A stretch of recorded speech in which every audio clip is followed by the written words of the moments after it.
The New Saints played 7 games in the league, won 6, drawn 1, lost none, scored 18 goals, 6 conceded, a 4-point lead over second place, 7 points over third place. It's been a good season so far. Yeah, it's been a good start results-wise. I mean, to be unbeaten, I think, so far in the season is obviously pleasing, especially after the European run that we had. I mean, we played that first game against Newtown on the Sunday after playing on the Thursday, which was obviously a tough game, but also heartbreaking to be knocked out in the way that we did. So for the players to respond so well from that, both physically and I think mentally, has been a credit to them. I still feel like we've got a long way to go with the team though, and we could definitely improve in certain areas. I think we've shown that improvement over the few weeks, but I still feel like there's a lot more to go with this team, and I think everyone would agree with that. We want to continue that run going. We've got 2 or 3 really difficult games now on paper, you could say, looking at the teams that we're playing against. So I think it'll be a real challenge over the coming weeks. But we're happy so far, but we definitely want more. Back-to-back clean sheets for the New Saints, but just 3 from 7 in the league. Following on from what you've just said about room for improvement, does that particular statistic give you any cause for concern, or part of the big picture? Is it just part of the journey moving forward? Yeah, look, I think that's an area that we want to improve on. Without a doubt, if you keep a clean sheet, I feel like with this team we will create chances and we will score goals. So if we can keep a clean sheet in all those games, and it gives us a great chance to get maximum points. I think we look at the detail of the goals that we have conceded. What type of goals are they? Where have they come from?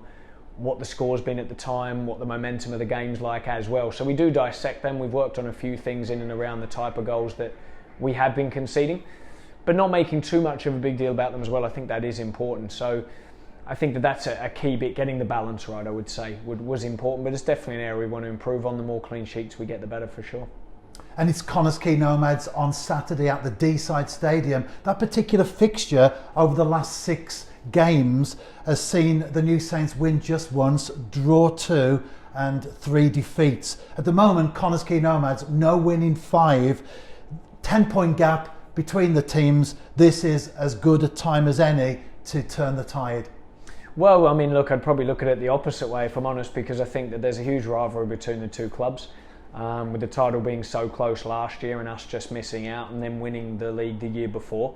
We're hungry to try and win it back this season. And I think when you play against that team with similar players, I think it's going to be a hotly contested game. We're looking forward to that. They'll be looking forward to it as well. And I really do think that form goes out the window for this game.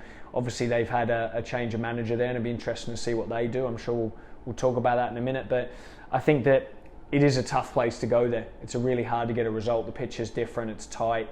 It's maybe not as good as sometimes if you're playing on a 3G pitch, sometimes is what we found recently playing there. So I think, yeah, it's going to be a tough game. I don't look too much into the form, if I'm honest, leading into it, but we're concentrating on the game and making sure we get it right tactically, picking the right team, and the lads are ready to go, which I'm sure they will be.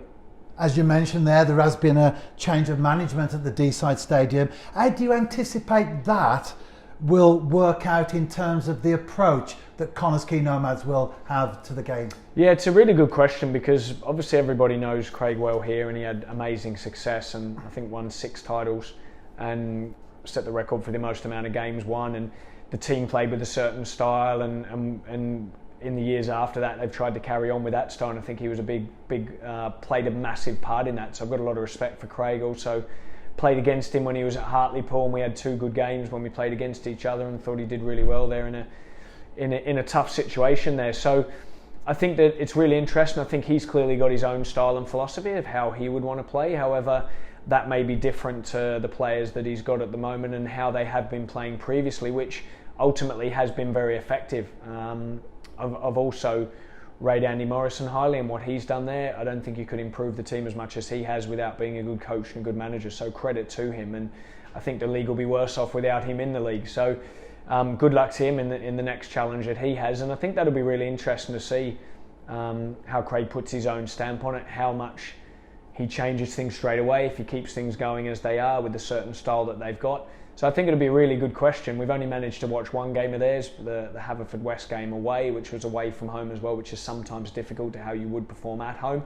So I think it's a really good question, one that we're trying to work out as we go, and probably will work out more from after the game on the weekend as well. Well, that question leads into the next one, because likewise, how will the New Saints change their approach in terms of the change of management at Connah's Quay Nomads? Yeah, well, like I just said there, it's difficult to know how much the opposition will change. We'll do our opposition analysis as we normally do. Like I said, we've only been able to watch one of their games when the new managers come in, so we're not going into it blind, but we're not probably getting as much prep work as normally we'd watch the last 3 to 5 games of the team who we play before, both home and away, depending on the game that we play. So yeah, I think it'll be a different challenge this week, and one that we'll be ready for. But we know the players well, but it'll be interesting to see if there's any style change and how much, for sure. This is JD Cymru Premier Match Day 8. We are 1/4 of the way through the season. Early days yet, of course, but nevertheless, each game now is an opportunity to extend the lead at the top. Yeah, well, I would say each game's an opportunity for us to get better and perform well. And if we perform well and hit the maximum of this team, both from an attacking sense, creating chances sense, I know we talked about the clean sheets and defending before, then that gives us the opportunity to get maximum points. I mean, we haven't been looking at the table at all, really. I think that it's great being top of the table at the moment. But look, we're really focused on what we're doing, and that's getting good performances, which hopefully lead to 3 points and keep winning and keep staying top. That's the goal for us. We said it coming into this season, that we wanted to improve on last season, and we narrowly come second. And when you're at TNS, you're expected to win the league, and that's our challenge this year, so we don't shy away from that, and that's where we want to be. But we know we don't get any trophies for where we are at the moment, and there's a long season to go and lots of twists and turns, I'm sure. And there are a few days to go until we travel to play the game. What's the injury situation likely to be, and general availability of players ahead of the game on Saturday? Yeah, well, Blaine Hudson's still out, unfortunately, with a hamstring injury. He's taken a little bit longer to get ready, so he won't be fit. We've got a young left back, Morgan Dakin, who's out injured as well. Other than that, we've probably got almost a fully fit squad. It's been good to have Ryan Brobble back in. He's done really well. Sizovic will be available, which is good news for us. He'll be pushing for a start as well. So it's been good to have those type of players back and a really almost fully fit squad to choose from for Saturday.